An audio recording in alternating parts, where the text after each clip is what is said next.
교회 소식 시간입니다. 이제 날씨가 후덥지근해지고 있죠. 더위도 그렇고 아마 다음 주부터는 비가 굉장히 많이 또 올 거라고 하더라고요. 우리나라도 점점 그 열대야 현상이 더 심각해져서 이렇게 옛날처럼 비 오는 것보다는 국지성으로 순식간에 스콜처럼 이렇게 비가 확 왔다가 멈췄다가 그러는 것 같아요. 며칠 전에도 비가 갑자기 순간 많이 오기도 하고요. 그러니까 이게 우리가 너무 익숙해져서 그러는데 코로나의 상황 몇 년 동안 겪어내고 또 그것 좀 극복해내려고 하니까 이 무더위가 찾아오고 폭염이 찾아오고 우리가 지금 어디에 있는지 또 우리가 어디로 가고 있는지 우리가 어디로 가야 하는지를 잘 삶에서 한번 생각해보고 마음속으로 새겨질 수 있길 바랍니다. 우리가 가야 할 곳이 있는데 그 가야 할 곳에 대한 걸 내가 깊게 생각하지 못하면 내 목적지가 비틀어져 버려요. 마치 이런 거와 똑같습니다. 내가 단순하게 돈 버는 것만이 세상의 목적이다. 그러면 그 방향이 잘못된 겁니다. 어찌 우리의 삶이 돈 버는 것만이 목적이겠습니까? 내가 사랑하는 사람, 또 나로 하여금 내 자녀들, 나에게 많은 영향을 주는 사람들, 그 사람들에게 무엇을 남길 수 있을지를 꼭 기억하시기 바랍니다. 세상을 살다 보면 우리가 남길 수 있는 건 우리의 정신, 우리의 마음, 우리의 혼, 우리의 생각들인 건데 여러분들 자녀와 여러분들에게 사랑하는 사람들 우리가 예수 믿음으로써 그리스도를 꼭 남길 수 있는 여러분들 될 수 있길 소망합니다. 아무튼 장마철, 무더위 모두 다 사고나 안전사고 좀 주의해 주시고요. 주변에서 들리는 많은 이 더위와 또 여러 일들 때문에 부쩍 요즘 짜증 많이 내시죠? 요즘 보니까 다투기도 많이 다투고 그러는 것 같은데 제가 누차 말씀드렸죠. 매해 여름마다 얘기했었던 것 같아요. 날씨가 이렇게 더워지면 우리는 아니라고 하지만 더 많이 싸워요. 더 많이 싸우기도 하고 더 부쩍 스트레스도 많이 받고 그러니까 여러분들 꼭 유의하셔서 신앙생활 하는데 걸림돌이 되지 않길 바랍니다.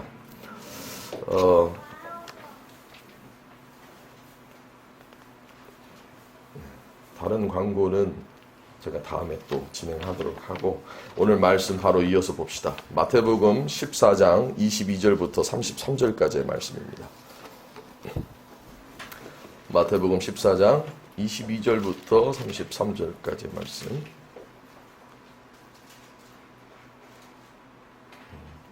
여러분들과 제가 같이 교독하도록 합시다. 마태복음 24장 22절부터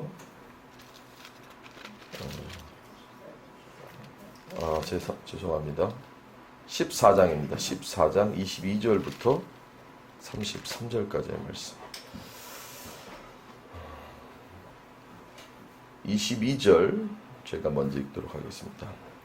마태복음 14장 22절부터 33절까지 22절입니다. 예수께서 즉시 제자들을 재촉하사 자기가 무리를 보내는 동안에 배를 타고 앞서 건너편으로 가게 하시고 무리를 보내신 후에 기도하러 따로 산에 올라가십니다. 저물 후에 거기 혼자 계시더니 배가 이미 육지에서 술이나 떠나서 바람이 거스름으로 물결로 말미암아 고난을 당하더라. 밤 사경에 예수께서 바다 위로 걸어서 제자들에게 오시니 제자들이 그가 바다 위로 걸어오심을 보고 놀라 유령이라 하며 무서워하여 소리를 지르거늘 예수께서 즉시 이르시되 안심하라 많이 두려워하지 말라. 베드로가 대답하여 이르되 주여 만일 주님이시거든 나를 명하사 물 위로 오라 하소서 하니 오라 하시니 베드로가 배에서 내려 물 위로 걸어서 예수께로 가되 바람을 보고 무서워 빠져가는지라 소리질러 이르되 주여 나를 구원하소서 하니 예수께서 즉시 손을 내밀어 그를 붙잡으시며 이르시되 믿음이 작은 자여 왜 의심하였느냐 하시고 배에 함께 오름에 바람이 그치는지라 배에 있는 사람들이 예수께 절하며 이르되 진실로 하나님의 아들이로 보이다 하더라. 아멘. 잘생긴 현아 그 뒤에 그 리모컨이 있거든? 그 리모컨에 이렇게 방향이 왔다 갔다 하게 하는 게 있을 거야. 그거를 딱 눌러봐. 아, 돼 있구나. 돼 있어. 그렇게 하면 될 것 같아. 이게 좀 날씨가 오락가락한 것 같아요. 그래서 지금 에어컨을 하나를 더 할까 말까 이러고 있는데 오늘 보면은 더 해야 될 것 같고 지난주 같은 경우는 그냥 뭐 그럭저럭 괜찮은 것 같고 근데 이러다가 여름이 가버리지 않을까 고민도 되고 별의별 걸 다 고민하죠. 또 사놓으면 저거 나중에 또 그냥 아무 쓰잘데기 없는 거 돼버릴까봐 그렇고 교회 형편은 그럭저럭이고 여러분들 기도를 많이 해주시기 바랍니다. 고민이 많습니다. 돈이 아까워서가 아니라 어떻게 하는 게 또 좋을까 뭐 이런 생각을 하다 보니까 그래서 확신을 갖고 딱 결정을 해야 될 것 같은데 조금 무더움이 있는 것 같아요. 근데 이제 요즘은 9월달까지 더우니까 제가 더 여러 가지 한번 생각해 볼게요. 설교하기 전에 저런 것들이 신경 쓰이면 말씀이 집중이 안 되니까 제 마음이 그래요. 저는 여러분들은 저를 바라보지만 저는 여러분들을 바라보면서 어째 이 사람들이 많이 더워한다. 근데 이게 꼭 마치 내 책임인 것 마냥 이렇게 이 책임감이 들 때 목회자의 마음이 되게 부담스럽습니다. 여러분들 기도 많이 해주시기 바랍니다. 오늘 말씀 무리를 걸으심입니다. 마태복음 우리가 쭉 이어서 보고 있는데 지난주는 어떤 이적이 있었습니까? 우리가 잘 알고 있는 오병이어의 기적이 있었고 그 오병이어의 기적에 잇따라서 지금 무리를 걸으시는 사건과 그 이적이 생겼죠. 그래서 먼저 이 말씀을 보기 전에 제가 항상 여러분들에게 말씀 전할 때에 앞뒤를 항상 맥락을 같이 짚어드리죠. 지금 보니까 우리가 쭉 바라봤었던 산상수훈 이후로 주님의 사역이 이제 본격적으로 시작이 되어지는데 주님의 그 깊은 말씀에 대한 깨우침 뒤에 주님이 직접 이 말씀으로서의 삶을 재현해 주는 겁니다. 그러니까 먼저는 아주 큰 그림으로 보면 내가 말씀이 깨달아지고 말씀을 알게 되고 말씀을 뭔가 깊게 느끼게끔 되어지면 그게 삶으로서 나와야 되는 것을 얘기하고 있는 거예요. 사실 우리가 말씀을 깨달으면 뭐합니까? 삶에 적용이 안 되면 아무 의미가 없죠. 운동 방법을 많이 배우면 뭐합니까? 그걸 실천하지 않으면 그 운동 방법은 나에게 아무 소용이 없는 거예요. 우리는 그런 사람들을 압니다. 아예 이렇게 하면 돈을 벌 수 있는 방법을 가르쳐줘도 어떤 사람들은 안 합니다. 그게 자기 판단에는 안 되니까. 건강이 나빠진 사람이 있어요. 그럼 그 건강의 나빠짐을 건강하게 할 수 있는 방법을 아예 대놓고 가르쳐줘도 안 하는 거예요. 그게 뭔 소리냐면 내가 받아들이지를 못했기 때문인 거예요. 내 산상수훈을 직접 받아들이고 혹은 하나님의 말씀을 온전히 내 마음속에 새기고 우리는 그것만큼이나 투철하게 삶에서 그걸 적용해 보려고 하는 거예요. 우리가 어렸을 때 뭔가를 배울 때를 생각해 보세요. 여기 자전거 타실 분들, 타시를 아시는 분들이 있으실지 모르겠지만 이제 제 어렸을 때 기억을 생각해 보면 동네에 자전거 타는 형들이 너무 부러운 거예요. 나도 타고 싶은 거야. 그리고서는 그걸 타고 싶은 마음에 열심히 바라봅니다. 근데 막상 내가 한 번에 자전거를 딱 탔다라고 가정하더라도 그게 한 번에 배워지겠습니까? 자빠지고 넘어지고 얼마나 많이 무릎이 깨졌는지. 근데 그렇게 무언가 내가 저렇게 페달을 밟으면 되는구나. 내가 저렇게 자전거 안장은 낮춰서 저렇게 타면 되는구나. 라고 생각하고 느끼고 깨달을지라도 내가 내 삶에서 투철하게 실천해보고자 하는 투지가 안 된다면 안 되는 거예요. 그러니까 실천이 항상 우리의 말씀 안에는 따라야 된다는 사실을 잊어버리지 마시기 바랍니다. 우리의 말씀에 대한 건 그런 거예요. 그래서 우리가 주님의 말씀을 아무리 깊게 듣고 아무리 무언가 하더라도 그거를 막 적용해 보려고 해야 되는 거예요. 가끔 저는 이렇게 나이가 들어서도 제 생각에 구상을 합니다. 그리고 이렇게 하고 이렇게 하고 이렇게 하면 될 거야. 아주 작은 작업부터 혹은 아주 큰 일들에 이르러까지. 근데 그게 막상 해보면 변수가 투성인 거예요. 제가 지금 당장 보여지는 저 에어컨을 제가 직접 설치를 했는데 저걸 설치할 때 내가 이 도구가 있고 이렇게 한 다음에 이렇게 해서 하면 되겠지 라고 생각을 하고 만반의 준비를 해서 딱 시작을 했는데 아니나 다를까 우여곡절이 시작됐죠. 저걸 들어줄 사람이 없는 거예요. 같이 들어줘야 되는데 들어줄 사람이 없고 받쳐줄 사람이 없는 거예요. 아차 싶었죠. 그리고서는 이 드라이버면 되겠다 했는데 그 드라이버는 또 안 맞아요. 요만한 몽치 드라이버, 이 주먹 드라이버라고 하는데 그 주먹 드라이버가 또 필요한 거예요. 아, 이게 항상 이렇구나. 근데 지금 제가 다시 저걸 설치하라고 그러면 그전 것보다 훨씬 더 빨리 설치를 하겠죠. 이게 뭘 뜻하는 거냐? 우리가 신앙생활을 하다 보면 내가 깨닫는 걸로만 멈춰져 버리는 경우가 많아요. 그리고 그 깨닫는 걸 신앙적으로 실천하고 신앙적으로 적용해서 내 거화 시키는 데는 굉장히 많은 시련과 굉장히 많은 연습이 필요하다 이거예요. 그러니까 우리는 삶에서 했던 실수 또 하게 되고 자빠졌던 유혹에 또 자빠지게 되어지는 것들이 그런 거예요. 왜? 내가 깨닫긴 깨달았으나 이 몸에 이 신앙이 배어지는 것을 하기가 힘든 거예요. 그래서 때로는 우리나라에서 그런 얘기들이 있습니다. 야, 네가 공부만 하면 잘할 거야. 넌 머리는 좋아. 근데 공부를 이렇게 안 해. 그게 뭔 소리냐면 실천을 안 한다는 거예요. 오히려 머리 좋은 친구들보다 공부 잘하는 친구들은 머리는 안 좋더라도 책상에 그냥 앉아있는 애들이 잘해요. 왜? 그냥 머리 쓸 시간이 하니까.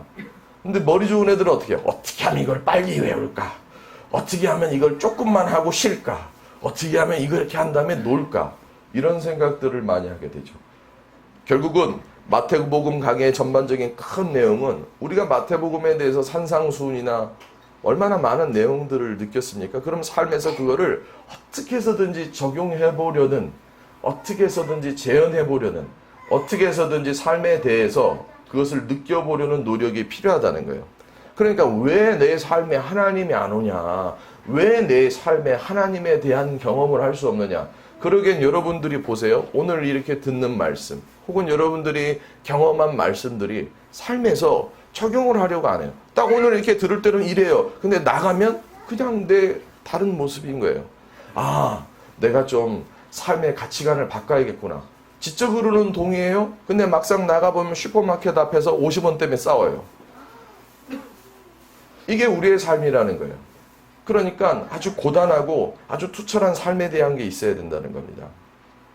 왜? 가끔 주변에 보면 그런 사람들 있죠. 머리로는 국가대표고 말로는, 우리나라 사람들이 얼마나 또 그런 사람들 많아요. 축구 경기 한번 하면 다 국가대표 감독이에요. 야, 저기서 저러면 안 되지. 야, 우리나라 축구는 뭐가 안 돼. 그리고 마치 권위자인 것처럼 행동합니다. 실제로 진짜 국가대표 감독을 해보셨습니까? 그 자리가 얼마나 힘든 자리인지. 거기다가 우리나라는 또 얼마나 지독하고 얼마나 또 재미있는 모습들이 많이 있습니까? 다 대통령 욕을 해요. 그럼 대통령 한번 해보라지. 얼마나 힘들겠습니까? 저 사람은 악한 사람이라고. 그리고 서로 막 극대화돼가지고 뭐 한동훈이 어쩌고 뭐가 어쩌고 윤석열이 어쩌고, 윤석열을 뽑았어야 되는데 기다려봐야 된다. 잘할지 모른다. 아니다. 저 잘못 뽑았다. 왜 쟤 뽑아가지고 그러냐. 그 자리에 한번 서보세요. 그런 사람들을 다스려야 될 텐데. 우리는 좀 더 다른 시각과 다른 마음을 가져야 되는 것이 맞지 않겠습니까?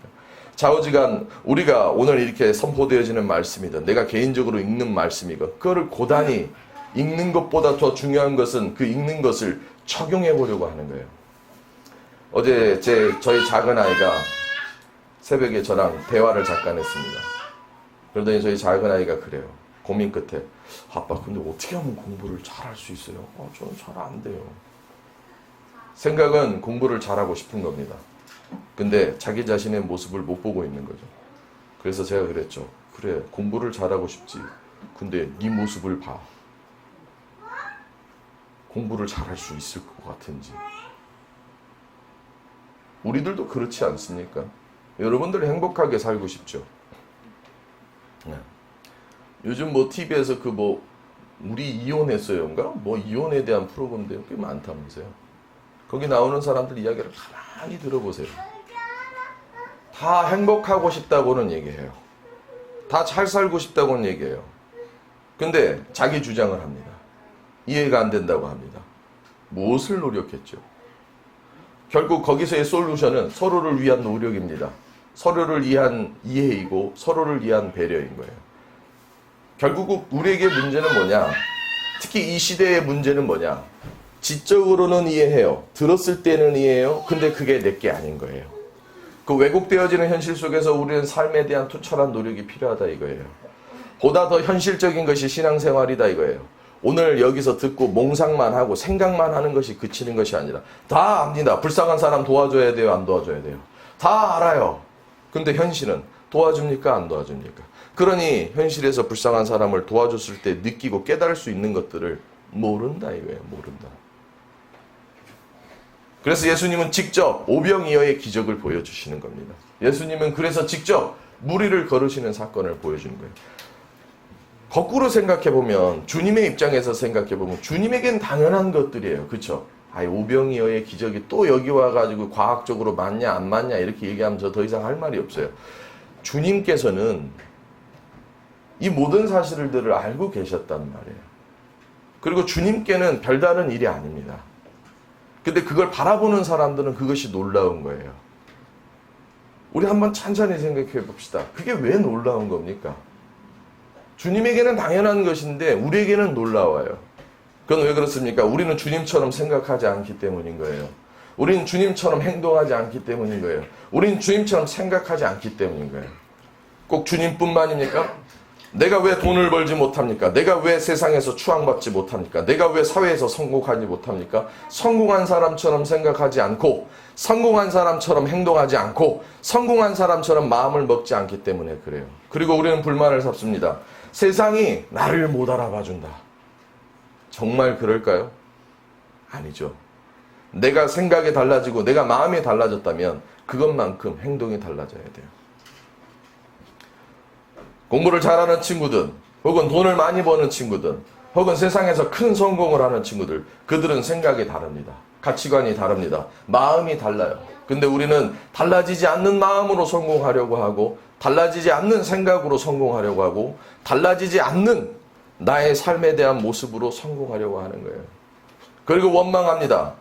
가장 미련한 사람이 아내 탓을 하는 것이고, 가장 미련한 사람이 자녀 탓을 하는 것이고, 가장 미련한 사람이 환경 탓을 하죠. 여러분들 한번 우스꽝스럽게 생각해 봅시다. 예수님이 아이씨 제자들한테 너네 때문에 내가 안 됐어 이런다고 생각을 해보세요. 야, 너 때문에 내가 야, 아우 야 유다, 야 가룟 유다, 내가 너 때문에 내가 십자가에 죽었잖아. 아우 이런다고 한번 생각을 해보세요. 정말 웃기지 않겠습니까? 우리에게는 놀라운 오병이어의 사건이, 우리에게는 놀라운 무리를 걸으신 사건이 주님에게는 당연한 거예요. 왜? 주님은 다르게 생각하니까요. 주님은 다르게 보니까요. 그리고 주님은 다르게 행동하니까요. 어쩌면 내가 안 되는 것들, 내가 할 수 없는 것들에 대해서 우리는 그렇게 받아들이는 것 아니겠습니까? 사람은 내가 할 수 있는 것들은 당연한 겁니다. 저희 아내가 부엌에서 뭐 음식을 할 때 모습을 가만히 지켜볼 때가 있습니다. 그러면 채 썰기를 기가 막히게 썹니다. 착착착착착착착착착. 가끔 이제 딴 생각하다 손을 베기도 하고 주일이가 속삭이면 야 이러면서 이렇게 되기도 하는데 기가 막히게 썰어요. 근데 저는 그걸 보면서 어떻게 저렇게 하지? 그런 생각이 들어요. 저희 아내는 그걸 당연한 거라고 생각합니다. 그 당연한 것과 당연하지 않은 것의 차이. 예수님에게는 오병이어와 무리를 걸으시는 것이 당연한 거예요. 그건 뭡니까? 경험해보고 또한 가치관이 다르고 생각이 달라서 오는 본질적인 차이는 아니겠습니까? 자, 이제 무리를 걸으시는 사건으로 들어가 봅시다. 어떻게 주님이 무리를 걸으실 수가 있지? 아니요, 그게 중요한 게 아니에요. 무리를 걸으셨다는 거예요. 그리고 그걸 우리는 봤다는 거고요. 그걸 보고 있는 제자들은 이런 반응을 했다는 거예요. 근데 주님이 무리를 걸으면서 내가 무리를 걷네라고 얘기하지 않죠. 그렇죠? 신앙인의 삶도 똑같은 거예요.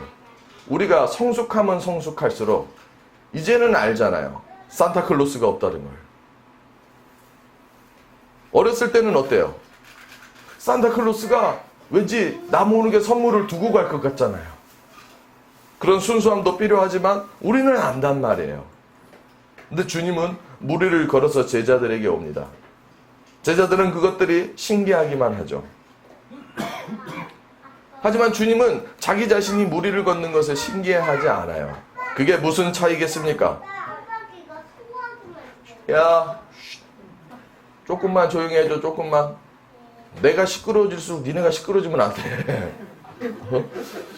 이 테크니컬해져가지고 애들이 내가 시끄러지니까 같이 시끄러졌다가 내가 조용해지면 조용해지고 그 마음 이해한단다. 결국은 어떤 것들이 그렇게 되겠습니까? 예수님의 무리를 걸으신 건 예수님에게는 당연한 것이었지만 보는 이에게는 당연하지 않았던 거예요. 그러니까 베드로가 그러는 거예요. 나도 걷고 싶다고. 그리고 그 걷고 싶다고 해서 잠깐은 무리를 걸어요. 근데 그 순간 생긴 의심과 이게 내가 맞나 하는 순간에 물에 폭 빠져버리죠.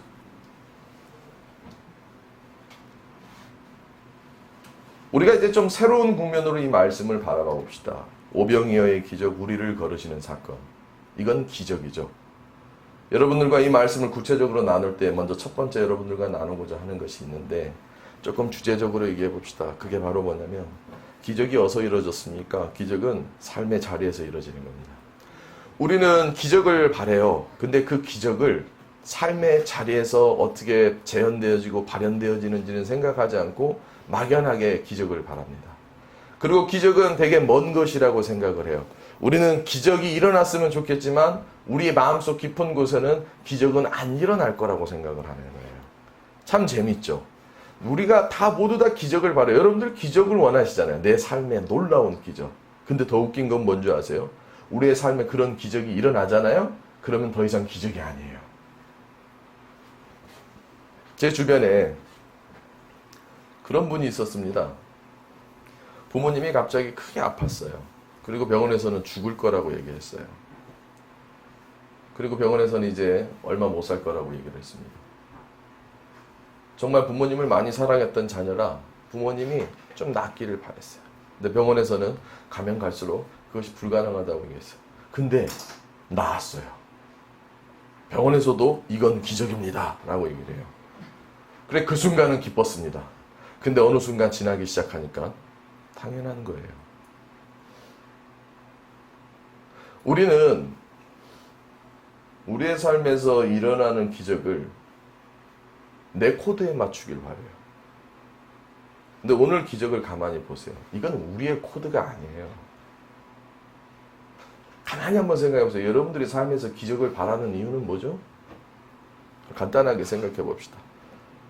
주말마다 한 토요일쯤 되면 이렇게 6개의 번호를 돌리는 데가 있죠. 6개의 번호를 돌린 데가 있는데 나도 저거 당첨되면 좋겠다라는 기적이 필요하죠. 근데 우리는 돼요, 안 돼요? 제가 장담컨대 여러분들 아무도 안 될 거예요. 아무도 안 될 겁니다. 아무도 안 될 거예요. 되면 제가 죄송하다고 할게요. 아무도 안 될 겁니다. 근데 우리는 그 기적이 되길 바라요. 한번 그 입장과 지금 제자들이 주님이 무리를 걸어오시는 기적이 되길 바랬습니까? 아닌 거예요.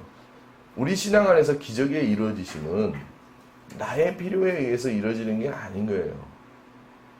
하나님의 영광에 의해서 이루어지는 겁니다. 왜? 우리 큰 물결에 내가 휩쓸려 갈 때가 있죠. 얻어 걸린 경우가 있단 말이에요. 내가 오늘 콩나물을 사러 갔는데 시장에서 가보니까 그날이 장날이라고. 갑자기 뭔가 되게 싸게 파는 날이 있는 것처럼 하나님의 전 인류적인 혹은 하나님의 크신 사랑과 하나님의 역사의 운행 가운데 우리는 그 기적의 수혜를 받는 것뿐이에요. 나에게는 몸 아프고 지금 죽을 거라고 되어져 있는 내 부모의 회복이 나에게는 큰 기적이지만 하나님에게는 그 일로 하여금 하나님의 놀라운 역사를 이루시기 위한 거예요. 기적에 대한 사건만을 볼 게 아니라 그 기적의 사건이 우리에게 뭘 요구하는지를 생각해 봐야 된다 이거예요. 그러니 관점이 다른 거예요. 기적은 삶의 한 중앙에서 일어나는데 그 일어나는 그 기적은 무엇이냐면 하나님의 역사를 위한 거예요. 내 만족을 위한 것이 아니라 하나님의 살아계심과 역사하심을 만들기 위한 거예요. 그럼 이제 조금 지혜로운 사람은 금방 캐치를 해야 돼요. 하나님의 역사가 도모되어지는 곳에 기적이 있구나. 하나님의 그 그늘과 하나님의 실루엣이 있는 곳에 기적이 있구나라는 걸 생각한다면 우리의 삶의 기적이 그것을 맞추면 되는 거예요. 제 비유가 적절할지는 모르겠지만 하나님의 대세를 따르면 되는 거예요. 대통령이 바뀌니까 정책들이 막 나옵니다. 그러면 그 정책에 민감한 사람들은 빨리 그 정책에 따릅니다. 그리고 어떤 수혜를 받아요. 요즘 많은 사람들이 부동산 정책에 막 혈안이 돼 있습니다. 뭐 일시적 일가구 2주택 비과세니 뭐니 막 이런 이슈들이나. 그러니까 그런 거에 막 주목하는 사람들은 어떻게 해가지고 빨리 이런 것들을 할까 생각을 하죠. 좀 우스꽝스럽긴 하지만 하나님이 우리의 신앙 안에 큰 구속사적인 역사를 하는 것 가운데 하나님의 뜻이 어떻게 발현되어지는지에 대한 걸 우리는 쫓으면 되는 거예요. 그게 기적인 거예요. 베드로를 보십시오. 그 놀라운 하나님의 역사의 기적에 주님은 이 무리를 걸어오실 때 아주 깊은 의미를 두고 걸어오신 건데 고작 베드로는 그 무리를 걷는 주님을 보면서 물리적으로 자기도 걷고 싶은 거예요. 응? 자기도 걷고 싶은 거라고요. 근데 베드로는 잠깐은 걸어요. 근데 빠져요. 그게 왜 무슨 차이일까요? 베드로는 자기 자신을 위한 무리를 걸음이었던 거예요. 하지만 주님은 주님 자신을 위한 무리를 걸음이 아니죠. 바꿔 생각해 보십시다. 이왕 무리를 걷는 거 십자가에 매달렸을 때 갑자기 십자가를 다 풀어버리고 마치 요즘 그 영화에서 나오는 영웅 히어로처럼 갑자기 십자가에서 이렇게 팍 풀어헤치고서는 그냥 로마 군인들 다 그냥 못된 놈들 다 죽여버리고 다 이렇게 의롭게 했으면 얼마나 멋있겠습니까? 기적은 삶의 중앙에서 일어나며 내 삶의 자리에서 일어나며 기적은 나를 위한 것이 아니라 하나님을 위한 것이 되어질 때에 혹은 하나님의 속성이 묻어져 있는 것이 되어질 때에 기적은 놀랍게 일어난다 이거예요. 우리 한번 바꿔서도 생각해 봅시다. 내가 기적을 체험하고 나서 하나님을 버리게 되어진다면 하나님께서 우리에게 기적을 주는 것이 맞겠습니까? 하나님은 그저 요술을 부리는 도깨비 장수가 아니라 우리를 사랑하시고 우리를 이끌어가기를 원하시며 우리에게 삶의 지혜와 삶의 이유를 만들어 주시려고 하는 분이지 고작 내가 예수 믿어서 내게 잘 안 되는 일들 혹은 내가 문제를 만든 일들을 그냥 청소해주는 청소부가 아니라 이거예요. 우리는 하나님을 그렇게 생각하지 않습니까? 마치 내 비석격으로 내 뒤치다거리 해주는 사람으로 안 되는 걸 되게 해주는 능력자로만 여보하지 않습니까? 아니죠. 하나님은 그것보다 우리를 이끌어 가시는 거예요. 자녀를 키우다 보니까 부모로서 자녀를 잘 이끌고 가야 되는데 자꾸 이탈하려고 할 때에 때로는 매질하기도 하고 때로는 바로 잡아주려고 할 때도 많이 있습니다. 그런데도 말을 안 들을 때가 있을 때는 혼내키기도 하고요. 그게 하나님의 우리를 향한 마음은 아니겠습니까? 꼭 기억하십시오. 하나님이 여러분들 위에 있는 것이지 여러분들이 하나님 위에 있는 게 아닙니다. 근데 우리는 꼭 우리가 하나님 위에 있는 것처럼 하고 하나님 이것 좀 어떻게 안 될까요? 하나님 이번에 좀 이거 어떻게 좀 안 될까요? 일은 자기가 다 저질러 놓고 하나님 이거 어떻게 좀 수습 좀 안 될까요? 마치 주식회사 해분의 그 회장 오너인 분에게 회장 자녀인 우리가 아빠 나 사고 쳤는데 이거 어떻게 좀 안 될까요? 기적에 대한 본질을 좀 생각해 볼 필요가 있다 이겁니다. 그리고 기적은 어디서 일어난다고 했습니까? 삶의 중앙에서 일어났죠. 근데 그 삶의 중앙은 어떻습니까? 풍랑 가운데, 어려움 가운데, 힘듦 가운데 주의 영광을 바라보면 그 안에서 놀라운 기적이 일어난다는 거예요. 내가 굶주리고 내가 힘들고 내가 어려운 가운데서도 주님을 신경 쓰고 주님을 바라보면 나의 힘듦을 해결해 주시고자 하는 것이 아니라 내가 힘든 가운데서도 주님을 바라보니 주님이 우리를 도와주시는 것이고 놀라운 이적을 일으키는 건 아니겠습니까? 우리는 이렇게 돼야 되는 거예요. 주님 나 힘들어요. 나 살려주세요가 아니라 주님 나 이렇게 힘든데도 주님 믿습니다. 주님 나 이렇게 어려운데도 내가 주님을 의지합니다. 나 주님 정말 괴로워 죽겠는데도 나는 주님밖에 없습니다. 라고 할 때에 주님이 이적을 일으키는 거 아니겠습니까? 근데 우리는 어떻습니까? 그때는 주님을 안 찾아요. 저희 큰애가 시험 기간이 다가오고 공부 좀 하는 녀석들이랑 모여있는 곳에 있다 보니 스트레스를 좀 받는 모양이에요. 자기는 1시간 내내 했는데 어떤 애들은 15분 공부하고 나 다 외웠다 이러니까 얼마나 약을 줬겠어요. 그러니까 이제 이런 일이 있기 전에 한 주 전에 그래도 제법 명석한 애라서 저한테 그러는 거예요. 아빠, 그래도 시험 기간인데 제가 좀 뭔가를 붙잡고 싶은데 말씀을 주세요. 말씀 주시면 제가 그 말씀 좀 할게요. 그래도 속으로 허세 더럽게 부리네. 말씀을 붙잡겠습니까? 그냥 그래도 그만한 수준 안 되는 애들도 널려 있지만 그래도 지가 해보겠다 하니 그러면 그렇다고 내가 아무거나 값없는 걸 줄 수는 없으니 빌립보서 4장 13절 말씀을 줬어요. 내게 능력 주신 자 안에서 내게 능치 못함이 없으려다. 그건 무슨 소리냐면 너 하나님 의지하라 이거예요. 근데 그 말씀을 줬는데 그 말씀은 온데간데 없고 엄마한테 전화해서 엄마 나 힘들어. 엄마 나 다른 애들은 15분 공부하면 다 외워가지고 시험 잘 보고 막 약 올리고 돌아다니는데 자기는 1시간을 해도 안 된다는 거예요. 그거 얼마나 열받겠어요. 근데 한번 여러분들 가만히 생각해 보세요.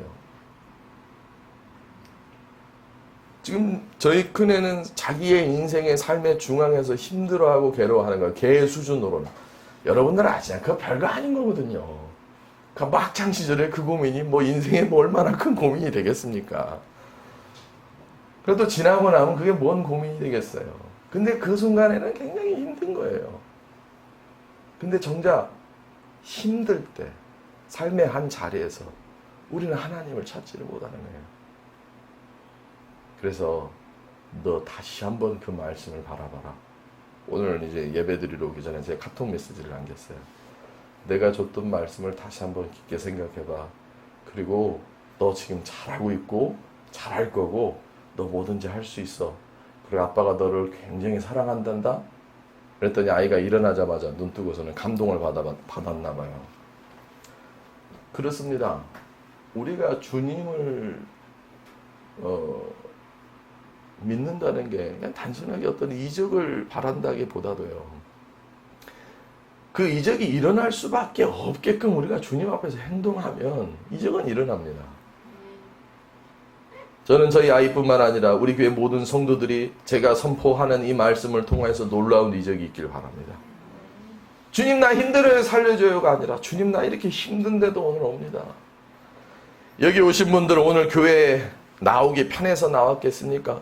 더위를 무릅쓰고 삶의 피곤함을 무릅쓰고 삶의 많은 일들을 뒤로하고 그래도 내가 주님 의지하겠습니다라는 마음으로 어쩌면 울며 겨자 먹기로 어쩌면 그래도 질질 끌려오듯이 오는 건 아니겠습니까? 소는 지능이 낮아서 하라는 대로 하기도 합니다. 근데 그 지능 낮은 소도 어쩔 때는 힘들어서 나가기를 싫어해요. 도살장에 끌려가는 소는 자기가 도살장 끌려간다는 걸 알아서 눈물을 주르륵 흘린다고 하는데 우리 사람으로서는 우리 인간으로서는 우리가 얼마나 많은 삶의 자리에서 하나님의 은혜를 중심으로 잡아서 살아야 되는지를 깊게 깨달으면서 살아야 되지 않겠습니까? 여러분들의 오늘 이 예배의 발걸음의 고백이 그런 건 아니겠습니까? 아니 편한 거 다 내비두고 굳이 이 조그만 굳이 연약한 이 교회에 여러분들이 나와서 예배드리는 이유는 뭐겠습니까? 나 이렇게 힘든데도 나 이렇게 사는데도 나 이렇게 어려운데도 나 이렇게 삶의 자리에서 이렇게 많은 것들이 있는데도 나 예수님 믿으려고 합니다. 예수님 도와주세요. 내가 이렇게 하면 결과를 바랄 것을 생각하고 교회에 나오는 게 아니라 나 이렇게 힘든데도 나옵니다. 그런 신앙인이 돼야 되는 건 아니겠습니까? 제가 예수 믿은 지 꽤 됐거든요. 저 예수 믿은 지 꽤 됐어요. 별로 안 웃기시나 보네. 그렇죠? 저 예수 믿은 지가 꽤 됐거든요. 근데 잘 안 돼요. 내 뜻대로 내가 원하는 만큼 뭐가 잘 되지 않아요. 근데 그럴 때마다 하나님이 원하시는 건 우리 좀 그런 수준은 버립시다. 야, 예수 믿어봤자 뭐 소용없어. 정말 소용없습니까? 소용없다면 내가 잘못 믿은 거예요. 그렇지 않습니까? 나 세워주시는 분, 나 힘들고 어려울 때 그래도 희한하게 하나님이 위로해 주시는 분, 내가 어둠과 칠흑 가운데서도 하나님이 이끌어 주시는 분, 그 삶의 자리에서 기적이나 이적에 대한 걸 다르게 바라봐야 되는 건 아니겠습니까? 솔직히 여러분들도 아시잖아요. 이렇게 교회 예배 나온다고, 이렇게 오늘 말씀 듣는다고, 지금 당장 문 밖에 나가면 갑자기 황금길이 깔리고 갑자기 나한테 좋은 일들이 생기지 않는다는 거 압니까? 모릅니까? 오히려 이렇게 은혜 받고 가면 집에서 대판 안 싸우면 다행이지, 시험 들게 안 하면 다행이지, 밖에서 유혹 안 받으면 다행이지 아닙니까? 그게 왜 그렇습니까? 그만큼 여러분들은 성숙해져 가는 거예요. 아마 제가 너무 겁먹지는 마십시오. 예수를 깊게 믿으면 믿으면 믿을수록 여러분들의 뜻대로 되는 건 단 하나도 없을 겁니다. 오히려 이제 막 예수 믿게 되어지는 사람에게는 하나님이 이렇게 저렇게 모양새를 이끌지 모르나, 신앙이 깊어지면 깊어질수록 여러분들에게 더 혹독한, 여러분들의 삶에서 가만두지 않을 그 많은 마귀들이 여러분들을 뒤흔들 거예요. 포기하게 만들려고 할 겁니다. 무료하게 만들려고 할 거예요. 지치게 하게끔 만들 거고 괴롭게 하게끔 만들 거예요. 세상이 좋은 것처럼 보여지냐? 가만히 세상이 좋은 것처럼 보여지는 것처럼 되어지지만 막상 가보면 어떻게 해요? 나를 지치게 만들어요. 나를 괴롭게 만듭니다. 나를 패배자로 만듭니다. 나를 힘들게 만들어요. 뭔가 아쉬움이 생기고요. 자꾸 마음속에 불만이 생기고요. 그게 주님이 원하는 것이겠습니까? 사랑하는 성도 여러분들, 오늘 그 풍랑 가운데서 주님이 무리를 걸으신 사건이 도대체 어떻게 발현되어지고 재현되어진 건지, 기적이라는 것이 무엇인지를 한번 여러분들 곰곰이 깊게 생각해 볼 수 있길 간절히 소망합니다. 두 번째는, 지금 제자들은 주님을 믿고 있는 거죠. 근데 베드로가 그 무리를 걸었다가 퐁당 빠져버렸어요. 그리고 주님은 그 무리를 걸어오실 때에 베드로가 주님을 보면서 유령이라고 얘기해버렸어요. 그리고 그 대화의 과정 가운데서 어떤 일이 벌어지냐면, 제자들은 의심하는 거예요. 제자들은 두려운 거예요. 제자들은 고통스러운 거예요. 그 무슨 의미인지 이해하시겠습니까? 제자들은 그런 상태인 거예요. 두렵고 의심 많고 고통스럽고. 근데 주님이 와서 이렇게 얘기합니다. 두려워하지 말아라. 나다. 우리의 삶에 대한 것이 그저 막연하게 두려움과 고통스러움과 괴로움의 연속일 때, 우리로 하여금 우리에게 요구하시는 그 믿음에 대해서 상응하고 대응하지 못하면 우리는 물에 언제든지 빠질 수 있다는 거예요. 가만히 생각해보면 여러분들이 막연하고 힘들고 어려움 가운데서 가장 필요한 것이 안심하고 두려워하지 않음 아닙니까? 정말 내면 깊은 곳에 가보십시오. 여러분들이 짜증이 나고 힘들고 괴로운 것은 가만히 보면 두려운 거예요. 이게 무너질까 봐. 나는 건강하다고 생각했는데 건강이 없어질까 봐. 나는 충분히 먹고 살 수 있을 거라 생각했는데 먹고 살지 못하는 상황이 벌어질까 봐. 마치 풍랑 가운데 있는 조각배에 몸을 기대고 있는 제자들의 모습과 우리들의 모습이 동일하지 않습니까? 가만히 생각해보면 두려운 것 아니겠습니까? 여러분들의 삶의 모든 문제를 가만히 보세요. 두려운 거예요. 왜? 죽을까 봐. 왜? 망할까 봐. 왜? 나 힘들까 봐. 왜? 찢어지고 관계가 다 와야 될까 봐. 세상의 모든 심리적인 거든 정신적인 거든 육적인 거든 모든 문제가 내면 깊은 곳으로 가면 갈수록 그건 왜 그러냐? 두려운 거예요. 한번 여러분들 지금 머릿속과 마음속에 걱정되는 것들 있지 않습니까? 그 끝은 뭡니까? 두려운 거예요. 죽을까 봐. 두려운 거예요. 영적으로든 육적으로든 망할까 봐 두려운 거예요.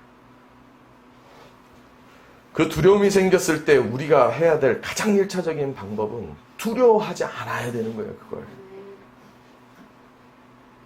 이해하시겠습니까, 여러분들? 여러분들의 삶에 문제 많이 있죠? 없나 보네. 다 행복하신가 봅니다. 혜슬아, 문제 있어? 봐봐. 이렇게 직접 물어보면 혜선이는 내 눈을 마주치면 많아요 이렇게 되는데, 내가 안 물어보면 혜선이 많이 없는 척해요. 삶에 문제 많이 있죠? 없는 사람이 어디 있습니까?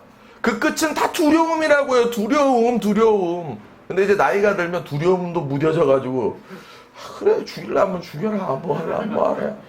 아유, 나 한 60년, 70년 살았는데, 뭐가 두려워라고 얘기하지만 두려운 거죠. 아니에요? 늙을까봐 두렵고, 뺏길까봐 두렵고, 뭐 망할까봐 두렵고, 나 이대로 유지 안 될까봐 두렵고. 아닌 척 하지 마세요. 우리의 모든 끝은 두려움인 거예요. 그리고 긴장되는 거예요. 우리 현수가 멀리서 요즘 열심히 일하다가 애 둘 지금 얼마나 힘들겠습니까? 손도 많이 가고. 그래도 좋은 아빠라서 애들 저렇게 둘 데리고 다니고.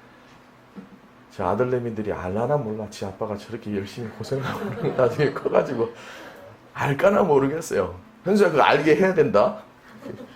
꿀밤이라도 때리면서, 야, 내가 너 맨날 이렇게 너 데려다니고 목마 태우고 그랬어.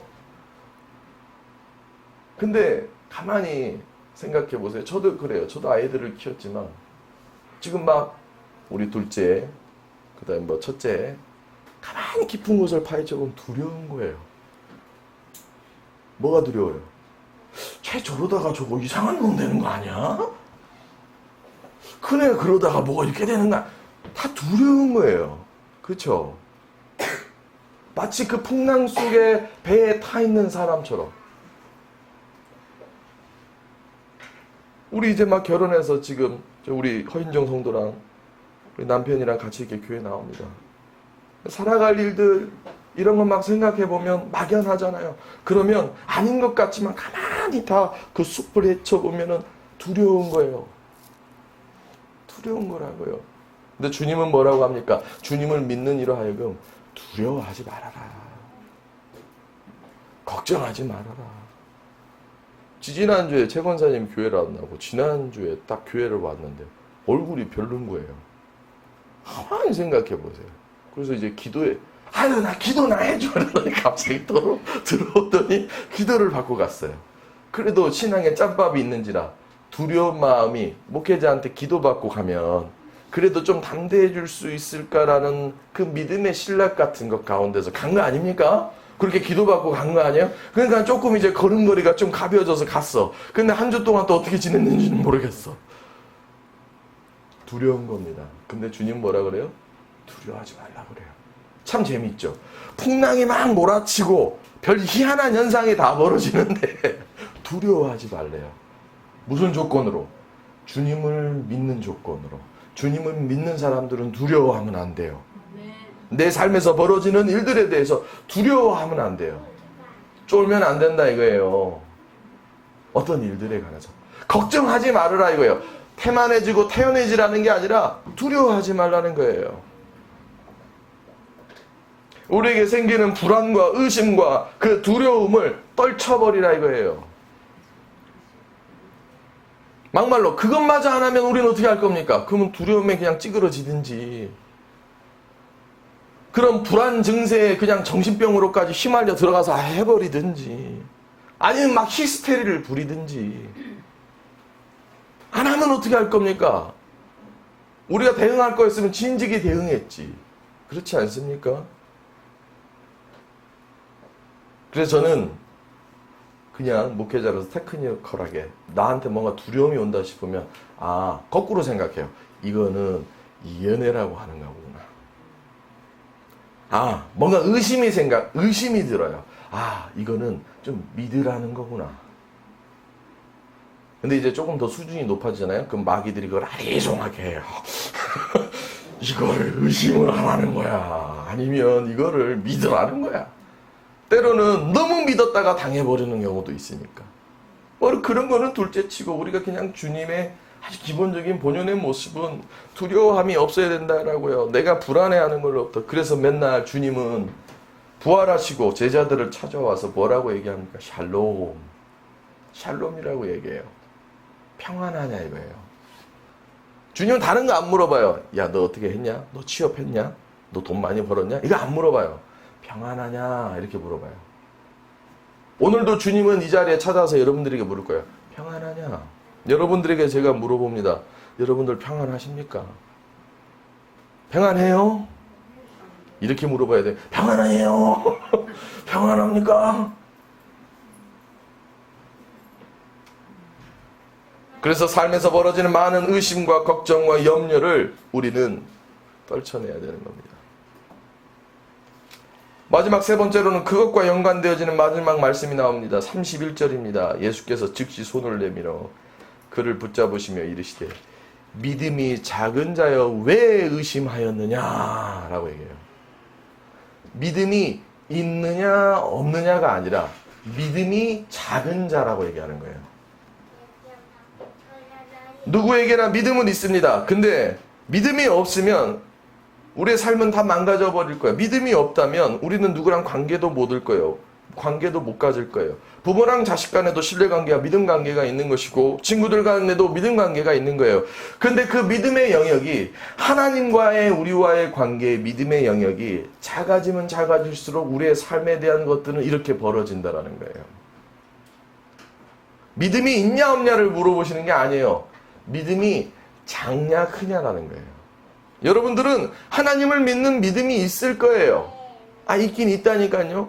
근데 작은 거예요. 있냐 없냐가 아니라 작은 거라고요. 그러면 그 믿음을 키워야 된다는 거예요. 뭐만큼? 내가 의심하는 만큼. 뭐만큼? 내가 두려운 만큼. 뭐만큼? 내가 괴로운 만큼. 힘든 만큼. 불안한 만큼 믿음을 키워야 되는 거예요. 오늘 비결을 하나 가르쳐 드렸어요. 이건 많은 상관관계가 있는 겁니다. 내 삶에서 하나님의 온전한 이적이 일어나기 위한 방법이기도 해요. 만약 여러분들 마음속에 의심이 든다. 그러면 그 의심을 잠재울 수 있을 만큼의 하나님에 관한 믿음이 필요한 거예요. 우리 큰아이는 뭔가 불안했을 겁니다. 내가 이러면 시험을 망치는 건 아닐까? 내가 이러면 다른 아이들한테 뒤처지는 건 아닐까라고 불안과 의심과 염려가 됐겠죠. 그리고 제가 던져준 말씀은 그 불안보다는 믿음을 더 키우라 이거예요. 그 불안보다는 염려보다는 더 큰 믿음을 가지라 이거예요. 사랑하는 성도 여러분들, 의심해봤자 두려워해봤자 우리가 얻을 수 있는 건 없습니다. 뭘 얻을 수 있겠어요? 사람을 믿으라는 게 아닙니다. 사람을 신뢰하라는 게 아닙니다. 하나님을 믿으라는 거예요. 하나님을 신뢰하라는 겁니다. 그럼 세상 살아가는 데 있어서 그 풍랑 속에서 조각배에 몸을 띄우며 말도 안 되는 상황들이 벌어지고 내가 생각하고 계획하지 않았었던 일들이 벌어질 때에 우리에게 필요한 것은 하나님에 대한 강한 믿음이라는 거예요. 의심과 두려움과 걱정이 나의 삶을 에워쌀 때에 나는 믿어야 하는 거예요. 누굴? 인간을 믿으라는 게 아닙니다. 하나님을 믿어야 되는 거예요. 불안해하면 뭐 할 겁니까? 차라리 하나님 안에서 평안을 누리는 게 낫지 않겠습니까? 태만과는 다릅니다. 모르는 척하는 거와는 달라요. 남의 일 대하는 것처럼 얘기하는 거랑은 다릅니다. 여러분들은 아시잖아요. 여러분들의 삶의 문제는 여러분들의 것이라는 걸. 그리고 그 문제에는 끊임없이 의심과 두려움과 걱정이 막 믹스되어져서 회피하거나 혹은 그거에 짓이겨져서 내 영혼의 골수가 질질 새고 있는 경우가 많잖아요. 영적 디스크가 터져서 마치 힘들어하는 경우가 너무 많지 않습니까? 그건 왜 그렇습니까? 바로 우리로 하여금 삶에 믿음이 작기 때문은 아니겠습니까? 여러분들 모두 다가 이 예배에 나온 거는 믿음이 있기 때문인 거예요. 근데 그 믿음보다 더 믿음을 키우라 이거예요. 여러분들의 삶의 모든 문제에 믿음을 더욱더 키우십시오. 불안해하는 것이 있습니까? 그러면 하나님 앞에 하나님, 나 불안합니다. 근데 하나님을 믿는 것이 이 불안함을 이겨낼 수 있을 걸로 믿습니다. 정말 많은 걱정이 됩니다. 어쩌면 밤자리에 누울 때마다 머리가 지끈지끈 아프고 어떻게 해야 될까 고민될 것들이 있어요. 염려되어지는 것들이 있습니다. 하지만 세상만사일 내가 걱정한다고, 내가 계획한다고, 내가 생각한다고 되어지는 것들이 많습니까? 그렇지 않아요. 중요한 일이면 중요한 일일수록, 복잡한 일이면 복잡한 일일수록 내가 계획하고, 내가 생각한다고, 내가 걱정한다고, 내가 염려한다고, 내가 불안해한다고 이루어질 것들이 없어요. 오히려 그 가운데서 하나님을 향한 우리의 믿음의 크기를 키우는 것이 낫지 않겠습니까? 불안은 더 큰 불안을 만들 뿐이고, 염려는 더 큰 염려를 만들 뿐이고, 걱정은 더 큰 걱정을 만들 뿐입니다. 그리고 그런 것들이 내 마음 안에 자리 잡기 시작하면 평안할 수가 없어요. 다투게 됩니다. 미워하게 됩니다. 시기하게 됩니다. 관계가 다 무너져 버리게 됩니다. 근데 그 가운데서 여러분들 강한 하나님을 향한 믿음이 작은 자가 아니라 믿음이 큰 자가 되어질 수 있길 간절히 소망합니다. 살아가기 참 복잡한 세상에 무리를 걸으시는 우리의 삶의 그 복잡한 풍랑 속에서 조각배를 띄어서 살아가고 있는 우리의 모습에 무리를 걸어오시는 주님을 보며 우리는 믿음이 작은 자가 되지 말고 믿음이 큰 자로서 같이 무리를 걸을 수 있는 그런 귀한 성도들이 되어야 되는 것 아니겠습니까? 살아가는 성도 여러분들, 믿음이 작은 자가 되지 말고 믿음이 큰 자가 되실 수 있길 간절히 소망합니다. 우리 찬송가 183장 우리 함께 같이 찬양하고 힘을 봉헌하고 축도로 예배를 마치도록 하겠습니다.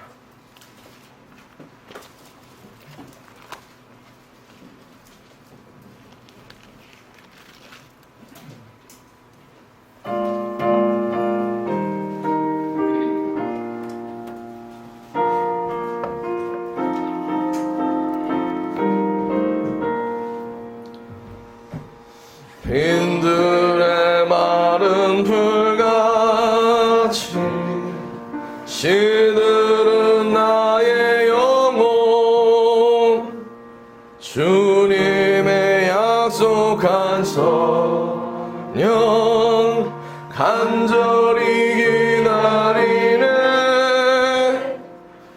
아무럼의 마른 땅에 단비를 내리시듯 성령의 단비를 부어 새 생명 주옵소서